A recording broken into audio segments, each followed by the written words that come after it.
Let's talk about the history of development of the New Testament canon. I tell people all the time, the Bible wasn't written in paragraph and verse form like we have the New Testament, the letters of Jesus in red, but these are individual letters sent to individuals. The book of Philemon to an individual. The books of Timothy, we call the pastoral books, written to individuals. Then we have those books that are written to cities. You have Corinth, Colossae, Philippi. You have all these books, and then we have books we call the gospel. Matthew, Mark, Luke, and John. And Lord knows those are very powerful books when it comes to the history of Jesus. Somebody even said that, I mean, one of my teachers said the book of Acts should have been called the Acts of the Apostles. Yeah. But we just glad we know that Peter and Paul pretty much is like take all the highlight when it comes to the Acts of the Apostles. So we're just going to go into the history of development of the New Testament canon so that people will understand more of how this Bible, it didn't just come out the clouds and fall down in somebody's hand. I think that's what people think of Allah as the book, but the book we have is God's inspiration over 1,500 years of history. And I love this, Dr. Black. All right, Dr. Black, the history of development of New Testament canon, what can you bless us with? All right. Well, let's start a little bit with what we know about the writing of the New Testament books, and then we'll get to their collection and final definition of sort of these are the 27 books that we regard as God's word to us that are defined, no more, no less. These 27 books are the ones. When Jesus died around 30 AD or so, then it's difficult to know exactly how long it was after that till the first New Testament book was written. I think the first book we can talk about pretty certainly would be Galatians or First Thessalonians. Some people think Galatians is the first letter Paul wrote. I happen to think so. Some think First Thessalonians is the first letter he wrote. But in either case, we're talking up around the late 40s, the very early 50s. So let's say, give or take, about 50 AD. So that's about 20 years or a little less after the death of Jesus. Now, it could be that James wrote the book of James during that time. I mean, that might have happened. Hebrews might have been written during that time, but we don't know. The first ones that we kind of know and we can begin to put a date to, written around 50 AD, and then the last books of the New Testament that we can kind of put a date to are written in the 90s. And that would especially be the book of Revelation. Now, there are some people that think the book of Revelation was written in the 60s, but probably the majority opinion would say it was written during the 90s. And some would even say the Gospel of John and maybe 1st, 2nd, 3rd John, all those books written by John may have been written in the 90s. And he seems to be the last living apostle. So basically, we're talking about a period of time of about 45 or 50 years during which the New Testament was written. And the Gospels were written. The book of Acts was written, and then Paul's letters, there are 13 letters there. And we have them in our New Testaments from the longest to the shortest, written to churches, and then from the longest to the shortest, written to individuals. That's how our 13 books are ordered. And actually, we'd have to shuffle them around to get them in a more historical order according to the dates they're written. But Paul wrote his letters between about 48 AD and about 65 or so, when he was killed during the reign of Nero. So, and then the Gospels, they probably start sometime maybe in the 60s with the Gospel of Mark, and they probably end maybe sometime as late as the 90s with the Gospel of John. But the question that then we have, all these pieces are being separately written. by different individuals who are in different places in the first century, and they're writing to different churches in the case of Paul's letters, or different individuals in the case of Paul's letters, or maybe to the church at large in the case of the Gospels. Each one of those may have been written to a broader audience. But what do we know about their collection? We know that Paul told at the end of Colossians that the Colossians should exchange their letter with the Laodiceans. Now, there's a letter that we don't have. I presume that God, in his wisdom, collected all the letters of Paul that we need. We do know that he wrote a few others that we don't have, like he wrote a letter he refers to in 1 Corinthians 5 that he wrote before 1 Corinthians. And so we don't know anything about that letter except what 1 Corinthians 5 tells us. It dealt with some situations regarding who they should fellowship and who they should disfellowship in the world. But we know there were some letters that were collected and some that weren't. But that little reference that Paul makes to exchange letters between the Laodiceans and the Colossians, we imagine that that kind of thing started taking place and that people were collecting letters and they were copying them and they were giving copies of say, the Corinthians get a letter from Paul and they make a copy of it and it ends up in Rome or in other places. And in fact, we have a little bit of the history of that. We have Peter, who died probably in the mid-60s or late 60s, about the same time Paul did during the Neronian persecution.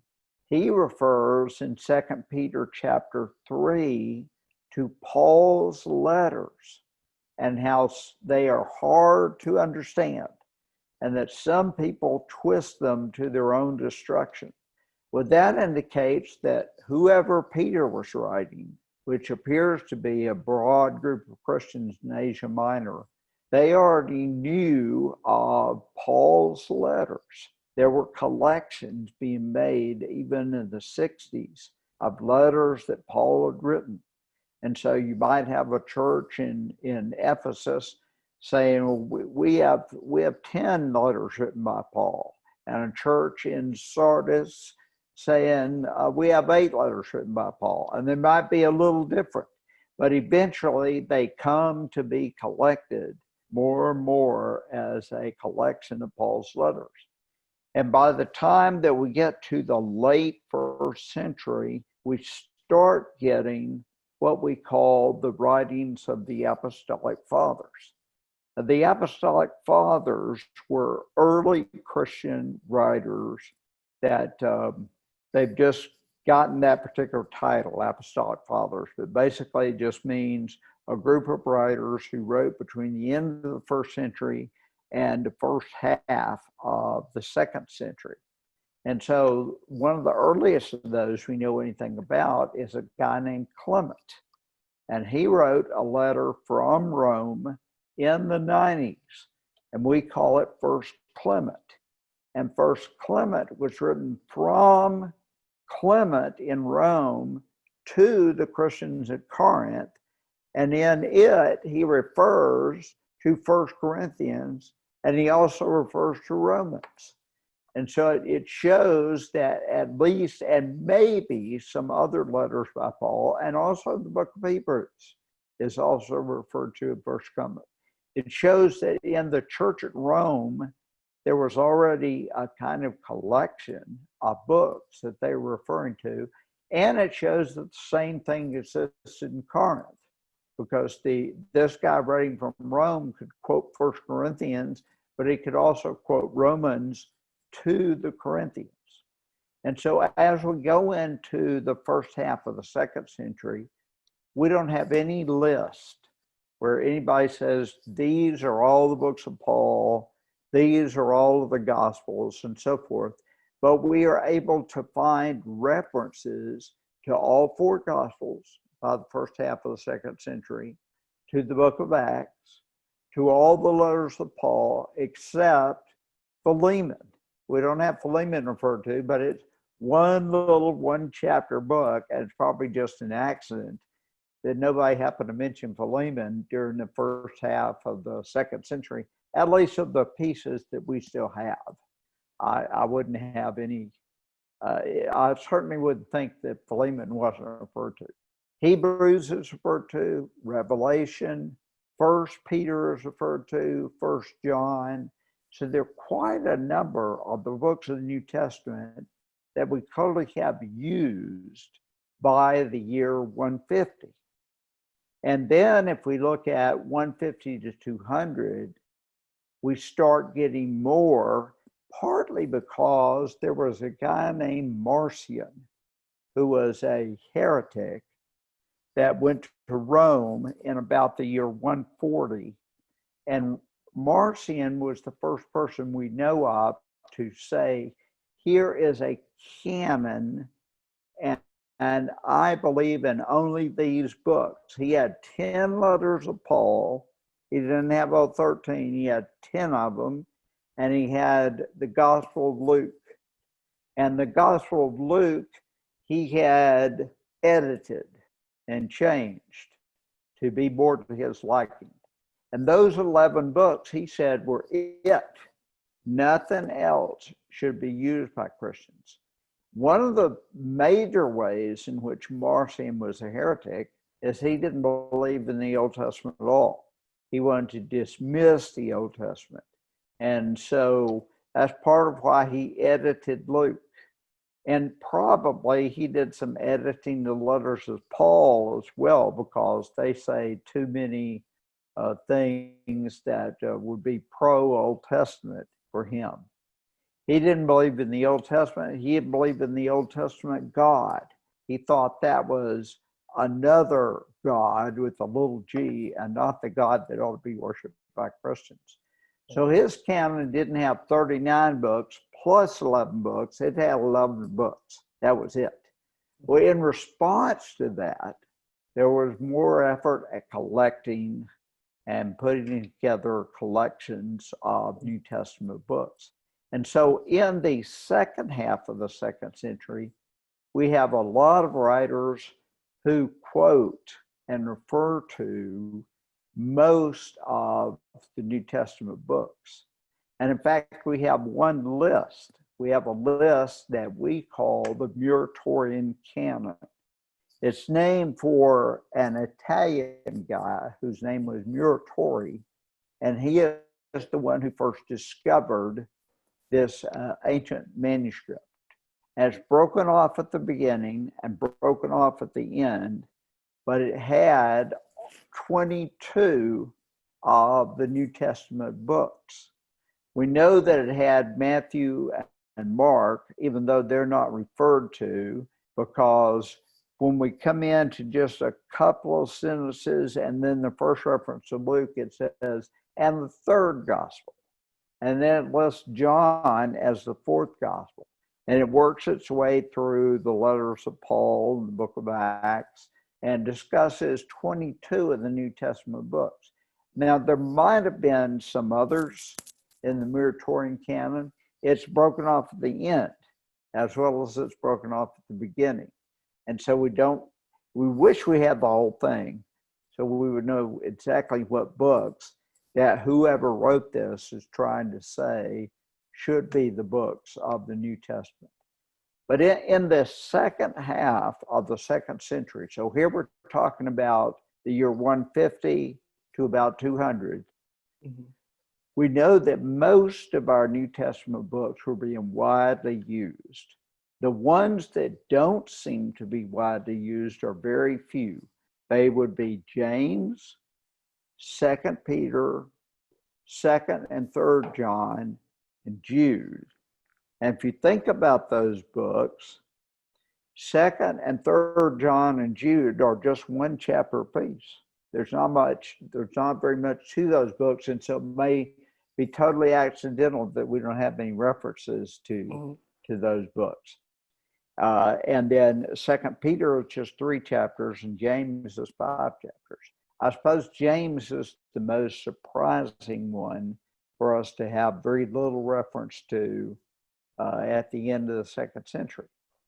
Now, we get into the the third century, we get into the 200s, we start getting references to all 27 books. But the person to make a list that we know of, a precisely defined list, and to say, these are the 27 books of the New Testament, you can't add to it, you can't subtract from it, was a guy named Athanasius. And he's writing in the 4th century in 367 AD. Now, he didn't have the authority to just define the 27 books for all Christians of all times, but rather he was recognizing what was already beginning to take place. We have a church historian, an early church historian, his name was Eusebius, and he wrote a history of early Christianity in the early 4th century, about 303 is when Eusebius wrote his church history. And in Eusebius's church history, he discusses the different books. And he basically says that there was a group of books that everybody recognized as authoritative books. And those are 22 books. And then there's a group of books that most people recognize, and those are the 5 that we mentioned: 2 Peter, James, 2nd and 3rd John, and Jude. And then there are books that are rejected. We're going to talk more about those rejected books at a later point. But actually, if you put together Eusebius's list of the books everyone recognizes and of the books that most people recognize, you get our 27 books. And that's 60 years before Athanasius. Now, after Athanasius, there are some church councils, some meeting of groups of people from various parts of the Roman Empire that end up affirming the books that we now have in the New Testament, the 27 books. They disputed a little bit, and we'll talk about that more too. In our last section, we're talking about the criteria for the New Testament. They dispute one book, and that is the book of Revelation. It ends up having the hardest time in the long run getting in the New Testament. And there were a couple of councils that say there ought to be 26 books in the New Testament. And then 27 books got widely accepted. Everyone ended up agreeing with Athanasius. And it's been that way through the centuries, that those 27 books became the accepted books of the New Testament canon. So that's sort of a very broad overview from the writing of the books, and they're being collected by the churches, which we don't have too many specific references to, then being quoted by many early church fathers in the first half of the 2nd century, getting more defined by the second half of the second century, yes, by 150 to 200. And then after that, being pretty sharply defined when we come into the latter part of the 3rd century and the early part of the 4th. I tell you what, you summed that all the way up. I mean, I can't add anything. I was just sitting there just admiring all that history. But we just finished the history and development of the New Testament canon, and Dr. Black, he didn't leave a stone unturned. He didn't leave. That was wonderful. Thank you very much. I enjoyed that history, and we could spend hours talking about it, getting into the tape.